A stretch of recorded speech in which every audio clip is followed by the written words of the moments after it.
Questo weekend lo trascorriamo in provincia di Padova, nella zona termale dei Colli Euganei.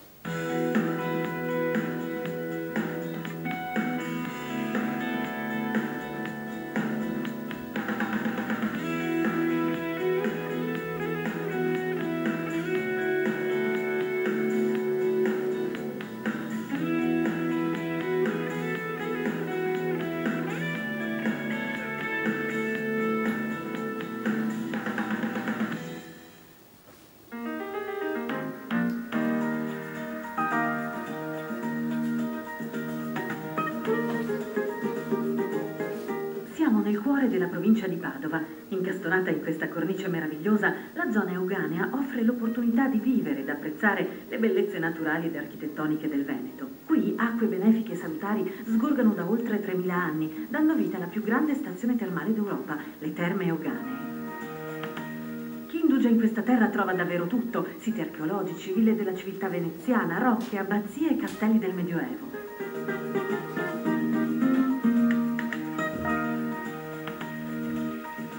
Quello alle nostre spalle è il lago della Costa, siamo nel cuore dei Colli Euganei. Diego Gallo è guida naturalistico-ambientale e da qui arriva il preziosissimo fango per le terme. È proprio così. Ci troviamo ad Acqua Petrarca e il lago della Costa è uno dei due laghi naturali dei Colli Euganei. Questo è alimentato da sorgenti calde e sorgenti fredde. Questo è un ambiente naturale, protetto, da dove vengono ricavati i fanghi così preziosi per le cure termali. Il Parco Colli è un'area molto vasta. Sì, il Parco dei Colli Euganei è uno dei 6 parchi regionali della regione Veneto. Non è un'area molto vasta, sono 22.000 ettari, 15 comuni, circa un centinaio di colline.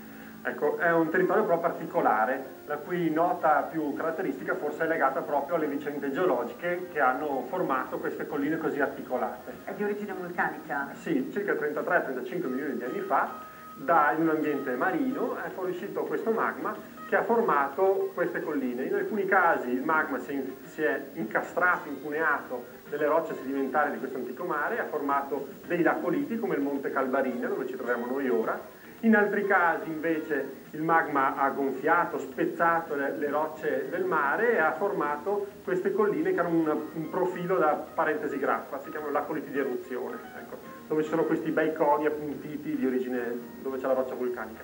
In altri casi invece il magma è fuoriuscito dal camino di emissione e si è depositato sopra.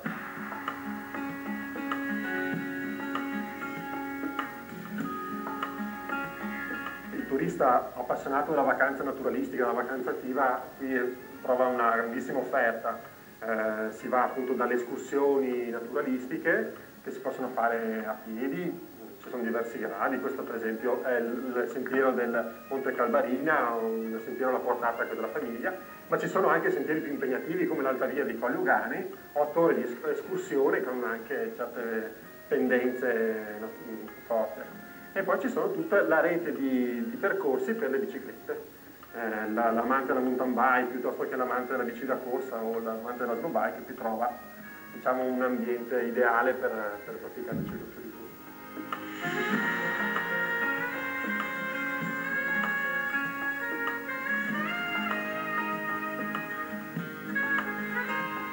Buongiorno. Buongiorno. Ma questa è una mountain bike seria, quindi non è slow bike. Ci sono percorsi impegnativi qui? Sì, si può fare quello che si vuole qui sui colli, è un terreno ricchissimo di possibilità, sia per chi vuole fare della bicicletta agonistica e impegnativa su tutti i sentieri, oppure per chi invece, se volete, anche potete fare dei giri più tranquilli intorno ai colli, stando alla base, girando per le piste ciclabili che sono numerose, o anche con la bici da strada. Chi è appassionato, alle volte ci sono quelli che fanno l'una e l'altra. Le stagioni per venire su in bicicletta cosa consiglieresti? Tutto l'anno più o meno, salvo i momenti di nebbia che però ultimamente sono abbastanza limitati, e per il resto non c'è nessun problema perché non fa mai né troppo caldo né troppo freddo, e ecco, evitare dopo una pioggia abbondante perché i sentieri sono fangosi dopo le piogge.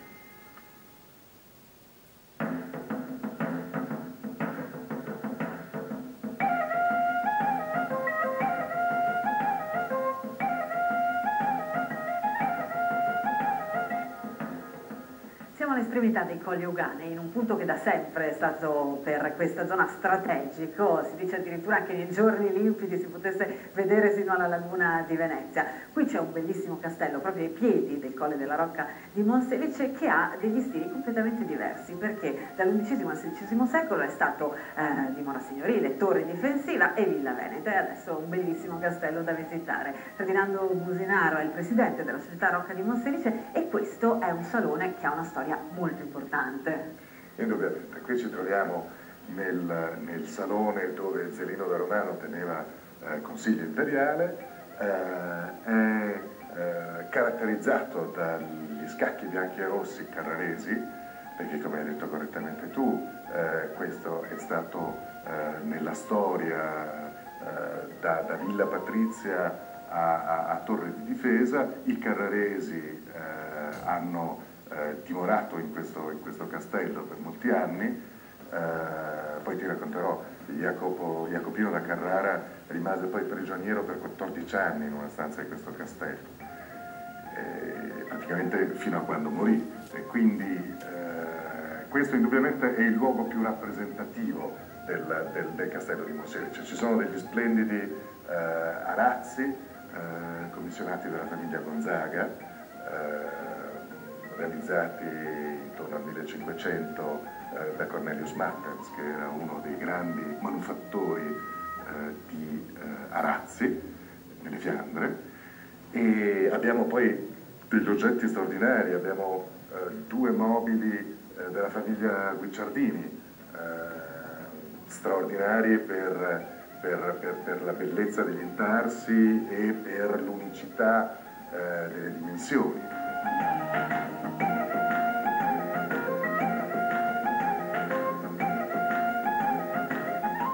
Alle nostre spalle c'è lo stemma della famiglia veneziana di Marcello, nobile famiglia che prima di Vittorio Cini è stata l'ultima a tutti gli effetti ad abitare questo castello, e qui loro hanno portato un po' di venezianità. Indubbiamente ci sono degli interventi, il corpo di fabbrica che unisce il castello, quindi la torre del 1200 al castelletto, presenta infatti delle bifore tipicamente veneziane, e poi c'è un campiello prospiciente la piccola chiesa di Santa Lucia, in cui c'è una vera da pozzo tipicamente veneziana.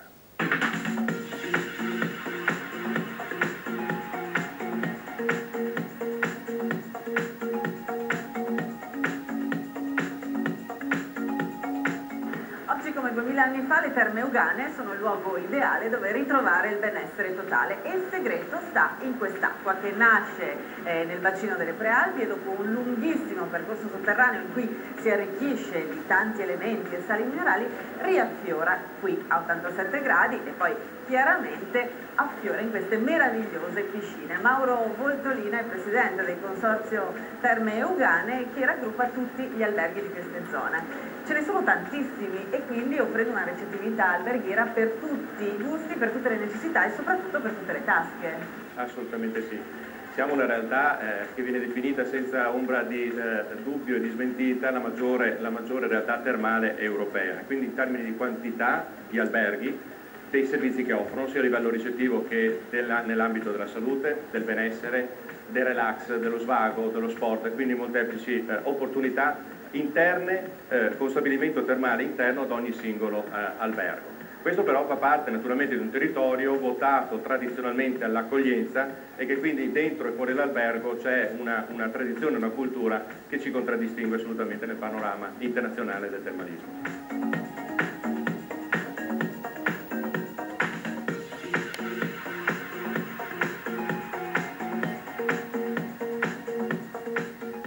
Le vasche di maturazione del fango che sono in tutti gli alberghi di Abano Terme, non sono bellissime da vedere in verità, però hanno delle importantissime proprietà curative. Del fango di questa zona delle Terme Euganee si occupa il centro studi termali Pietro d'Abano e il dottor Alberto Lalli è il direttore del centro studi. In queste vasche, dottor Lalli, l'acqua termale è fa maturare il fango. Esattamente com'è questo processo? Indubbiamente, il fango è un'argilla che noi prendiamo da dei laghetti sui Colli Euganei, praticamente sotto la cittadina di Arquà Petrarca. Da lì questa argilla viene portata in queste vasche, come vediamo in questo momento, e viene messa a contatto con l'acqua termale. Qui abbiamo un'acqua termale particolare perché le sue caratteristiche la definiscono salso-bromo-iodica, ipertermale perché esce ad una temperatura di ben 80 gradi. Ecco, quindi l'acqua delle terme euganee è fondamentale proprio per tutto il processo di formazione, maturazione e rigenerazione anche del fango, che è unico al mondo. Indubbiamente, l'acqua è il principio attivo dal quale parte tutto. Come si può anche vedere da questa vasca, noi vediamo come si sono formati anche questi microorganismi. Ecco, queste sono delle alghe. Queste sono delle alghe, possiamo chiamarle delle alghe. Quindi in questo ecosistema si sviluppano queste alghe, che però sono delle alghe molto particolari, perché contengono dei principi attivi. Contengono dei principi attivi che hanno permesso di avere un brevetto europeo sull'attività antinfiammatoria dei fanghi del bacino termale euganeo. Quindi siamo unici in Europa, ma io penso anche al mondo, ad avere un brevetto di questo tipo. Esattamente quali sono le proprietà curative di questo fango? Sì, questo fango interviene nei processi dell'artrosi, quelle che ai noi colpiscono buona parte della popolazione. L'aspetto della fangoterapia noi l'abbiamo studiato anche nell'osteoporosi però abbinandolo ad un aspetto che riguarda l'attività motoria e riguarda anche l'alimentazione. Quindi abbinando queste componenti si interviene anche sulla problematica dell'osteoporosi.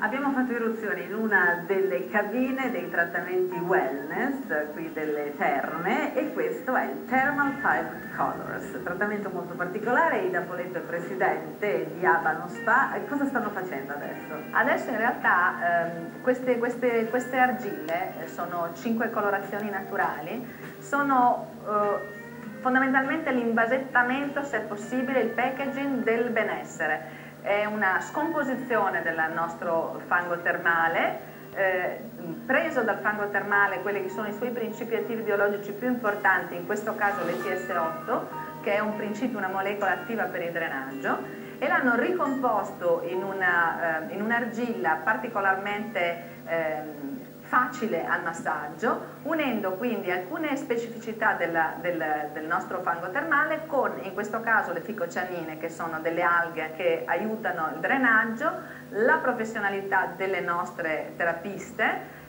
che in questo caso usano tecniche diverse, possono usare tecniche ad impasto, classica tecnica termale delle nostre terme, possono usare digitopressione a seconda dei costi. Fondamentalmente questo è un trattamento che unisce la salute e il benessere, una testa di ponte tra la salute e la bellezza, è un cosmeceutico e viene utilizzato a tutte le età per le diverse inestetismi, e soprattutto quello che è importante dire è che è un trattamento naturale. Questa è la versione fredda del fango caldo che siamo abituati magari a metterci in altri trattamenti. Questo è stato proprio, è come la moda, è stato destrutturato il fango che è salute per prendere quel principio attivo, quei principi attivi che inseriti in un'altra formula di tipo estetico possano essere utilizzati da altri target di età, possano essere anche, come dire, divulgati con un aspetto anche, come dire, più affascinante, un pochino più coinvolgente, come sono i colori che in qualche modo rispettano le età delle signore e delle donne. Va bene, allora noi adesso togliamo il disturbo.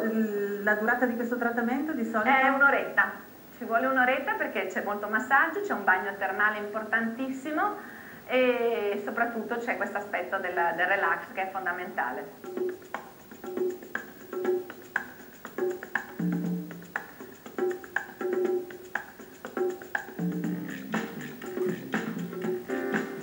Il bacino termale euganeo è il luogo ideale dove ritrovare energia, benessere, vitalità psicofisica, ma non solo, perché la provincia di Padova offre tante possibilità di attività dei generi più diversi, sportive, culturali. Siamo con la presidente della provincia di Padova, Barbara Degani, davanti a un buon bicchiere di vino rosso dei Colli Euganei. Padova è una provincia ricchissima, Sì, è una provincia ricchissima, molto ricca di ambienti naturalistici, ne abbiamo uno qui nel Parco dei Colli Euganei, ma ne abbiamo un altro ad esempio a Onara dove c'è una palude, ne abbiamo un altro ancora a Codeligo dove noi siamo proprietari come amministrazione provinciale di una valle da pesca che è un altro microclima molto molto particolare. Poi abbiamo, oltre agli ambienti naturalistici, le nostre bellissime città murate, Montagnana, Este, Monselice, Cittadella, Piove di Sacco, la stessa Padova città è una città murata, e poi abbiamo le ville venete dove in generale nel nostro territorio veneto siamo ricchissimi in queste ville, in particolare in provincia di Padova, voglio ricordare Villa Pontareni perché è proprio di proprietà della regione, a Piazzola sul Brenta. E poi c'è l'enogastronomia importantissima in questa regione. Sì, l'enogastronomia è molto importante, qui vicino tra l'altro abbiamo nei Colli Euganei un vino di livello perché abbiamo il Fior d'Arancio, quindi il Moscato Fior d'Arancio che è un vino molto particolare e con una produzione seppur molto limitata di altissima qualità. Poi ci sono anche dei rossi importanti, alcune cantine nella nostra zona hanno avuto i 3 bicchieri, quindi un riconoscimento sicuramente molto importante. Non voglio dimenticare poi l'olio, particolarmente piccantino, ecco, e poi ci sono dei frutti particolari autunnali, sempre in questa zona, vicino ad Arqua Petrarca, la città del Petrarca, che sono le giuggiole, dove c'è in autunno la festa delle giuggiole. Va bene, allora davanti con questo vino rosso profumatissimo dei Colli Euganei brindiamo alla provincia di Padova.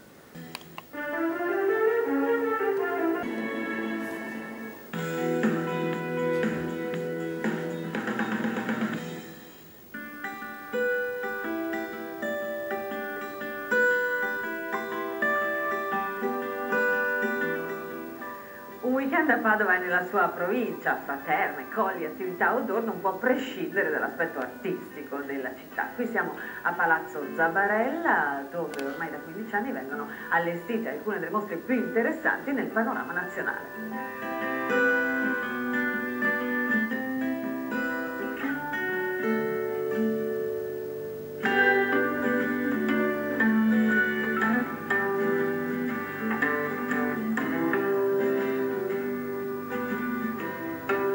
Nel 1996 Palazzo Zabarella è ritornato a vivere grazie alla Fondazione Bano e dopo un lungo e attentissimo restauro.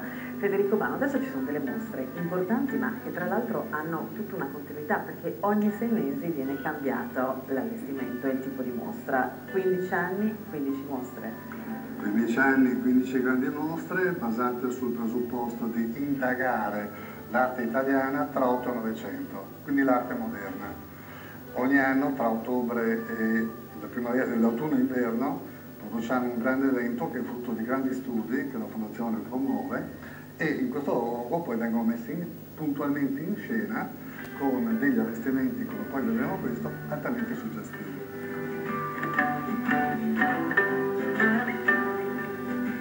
Questa è l'ultima sala del percorso espositivo della mostra sul simbolismo a Palazzo Zabarella e qui ci sono dei veri capolavori, la Salomè di Gustav Klimt e il Peccato di Hans von Stuck, 2 capolavori di quello che è stato il fenomeno del simbolismo, l'ingresso dell'inconscio nell'arte a cavallo tra l'8 e il 900.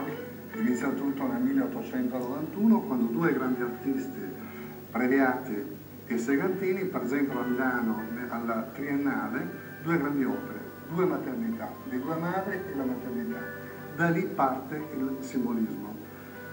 Simbolismo che avrà un arco temporale molto breve, appunto del 1891 fino al 1907, quando alla Biennale di Venezia viene presentata una grande mostra di grandi opere, 30 per la precisione, che uniscono artisti italiani o artisti stranieri, in una sala magnifica che si chiamerà la Sala del Sogno. Che è ricreata qui a Palazzo Zabarella, che tra l'altro ha anche la fortuna di avere questo movimento circolare al piano superiore. Che ricreiamo a Palazzo Zabarella e sono le 2 chicche, l'inizio e il momento culminante del simbolismo, che vengono ripresentate qui perché qui le opere non saranno mai più poi per 100 anni rimesse insieme.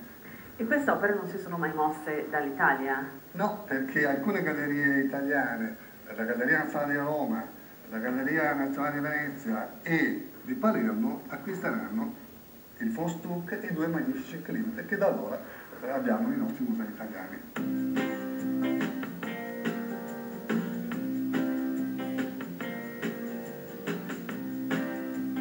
La storia di Palazzo Zabarella corre parallela alla storia di Padova dall'VIII secolo a.C. L'area in cui sorge infatti qui è ricca di testimonianze di epoca romana. Il nucleo medievale con la parte centrale, la torre, risale al XII e XIII secolo, mentre la facciata esterna è stata negli anni, nei decenni, oggetto di trasformazioni per adeguarne gli stili via via agli stili dell'epoca.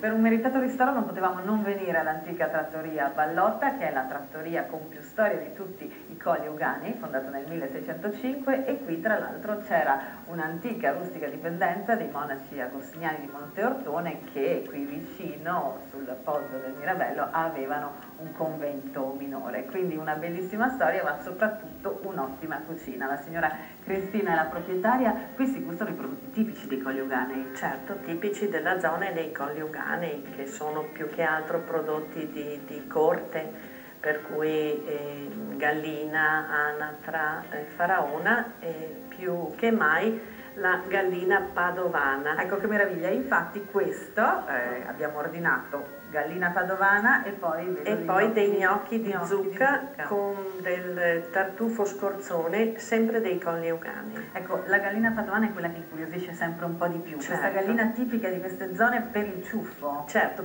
viene chiamata la gallina del Gran Ciuffo, è arrivata nel 1400 a Padova e adesso è presidio Slow Food come prodotto. È una gallina che viene allevata naturalmente, per cui è una carne un po' salda, però è molto molto saporita. Quelli invece sono dei gnocchi di zucca, chiaramente col tartufo. Ecco, questi sono dei gnocchi di zucca con un tartufo dei nostri colli.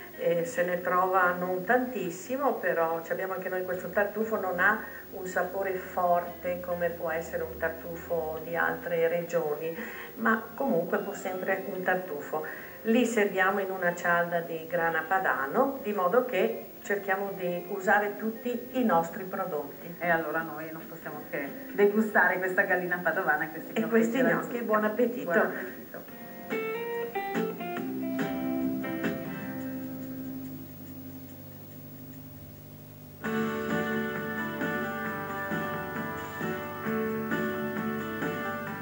Per la vita notturna qui c'è solo l'imbarazzo della scelta, con ristoranti, trattorie, osterie, enoteche, pub, discoteche, locali notturni, teatri e poi quello che è definito il Teatro a 5 Stelle, il Gran Teatro Gerox, che è una nuovissima realtà qui. Valeria Arzelton, che ormai sta catalizzando l'entertainment del nord-est e anche a livello nazionale. Certo, nasce nel nord-est questa nuova struttura che è un nuovo contenitore, il contenitore delle grandi emozioni. Infatti è un format assolutamente nuovo ed innovativo che nasce in questo territorio ma vuole essere un esempio per tutto il territorio nazionale. Perché? Perché questo è un teatro concepito e nato principalmente per il pubblico che è veramente l'elemento principale di questa struttura. Un grandissimo spazio dato alle famiglie, ai bambini, e è un contenitore in cui possono rimanere tanti generi musicali, di spettacolo, tutti insieme. Spettacoli nel weekend o spettacoli anche durante la settimana? Ma spettacoli praticamente sempre, nell'anno si cerca di riempire sempre di più con una programmazione di grandissima qualità e molte prime italiane e anche esclusive internazionali, tipo Alice Cooper, il rock proprio più estremo. E quest'anno anche la grande novità abbiamo istituito queste mattinée per le scuole, quindi cerchiamo di avvicinare i giovani a teatro perché è una cosa che manca nel nostro territorio, è una cultura che dobbiamo anche noi contribuire ad accrescere.